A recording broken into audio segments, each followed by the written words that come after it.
చార్మినార్ దగ్గర గుల్జార్ హౌస్లో 17 మంది చనిపోయారు. అంబులెన్స్ కరెక్ట్ సమయానికి వెళ్ళలేదు. అంబులెన్స్ వెళ్తే కూడా అందులో ఆక్సిజన్ సిలిండర్ లేక ఎక్కువ ప్రాణ నష్టం జరిగిందని అక్కడ ఉన్న బాధిత కుటుంబ సభ్యులు ప్రభుత్వాన్ని నిలదీశారు. అంటే నిన్న గుల్జార్ హౌస్లో 17 మంది మరణించడం అనేటువంటిది అది చాలా బాధాకరం, దురదృష్టకరం. ఇటువంటి ఘటనలు జరిగి ఉండాల్సింది కాదు, భవిష్యత్తులో జరగకుండా ఉండాలని మనమందరం కూడా కోరుకుందాం. వారి కుటుంబాలకు మా పార్టీ పక్షాన, నా పక్షాన ప్రగాఢమైనటువంటి సంతాపాన్ని, సానుభూతిని ప్రకటిస్తాం. రెండవది, ప్రభుత్వం ఎట్లయిపోయిందంటే ఏ ఘటన జరిగినా కూడా ఆ ఘటన పట్ల సీరియస్నెస్ లోపించడం.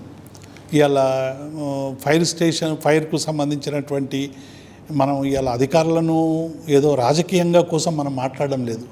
కనీసం ఇన్ టైంలో కొంత చేయాల్సినటువంటి పని శీఘ్రతరం చేస్తే కొన్ని ప్రాణాలైనా కాపాడవచ్చు అనేటువంటి ఆందోళనతో, ఆవేదనతో మాట్లాడుతున్నాం తప్ప ఇంకొకటి కాదు. అంటే ఇది జరిగిన దాని మీద మీరు రాజకీయం చేస్తున్నారని వాళ్ళు అనొచ్చు, కానీ నిజంగానే అంబులెన్స్ ఆలస్యంగా రావడం, అంబులెన్స్లో సరైన సౌకర్యాలు లేవని ప్రజలు అనుకోవడం, ఇదంతా కూడా ప్రభుత్వం యొక్క డొల్లతనాన్ని చాలా స్పష్టంగా అంటే ప్రజల ప్రాణాలంటే మీకు లెక్క లేదా అనేటువంటి ఒక భావన ఇలా ప్రతి ఒక్కరిలో కూడా. ఎందుకంటే 54 మంది గురుకులాలు విద్యార్థులు చనిపోతే వాళ్ళ పట్ల మీకు ప్రేమ లేదు. లగచర్లలో రైతులందరూ కూడా వీరోచితమైనటువంటి పోరాటం చేసి వాళ్ళు జైలు పాలైతే ఆఖరకు గుండె నొప్పి వస్తుందంటే ఆ రైతుకు బేడీలు వేసినరు. మీకు జైల్లో ఉన్నటువంటి మనుషుల పట్ల కూడా మీకు కనికరం లేదు.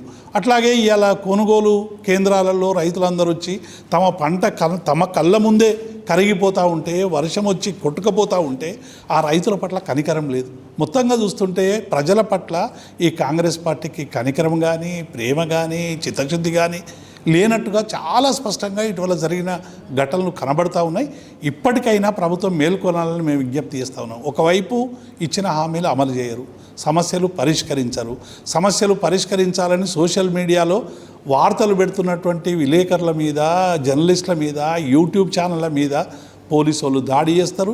ఏవో అంటగట్టి కేసులు పెట్టి లోపటేసేటువంటి ప్రయత్నం అనేక మా క్రిషాంక్ మీద మీరు అటువంటి కేసులు పెట్టిర్రు, మా దిలీప్ కొంత మీద అటువంటి కేసులు పెట్టిర్రు. ఇక మీకు చెప్పుకుంటూ పోతే అనేకం ఇవాళ సోషల్ మీడియాలో ఇవాళ ప్రజల ఆవేదనను సరైనటువంటి రీతిలో ఆవిష్కరిస్తే ఇవాళ కేసులు పెడుతున్నారు, వాళ్ళ మీద దాడి చేసేటువంటి ప్రయత్నం చేస్తాం.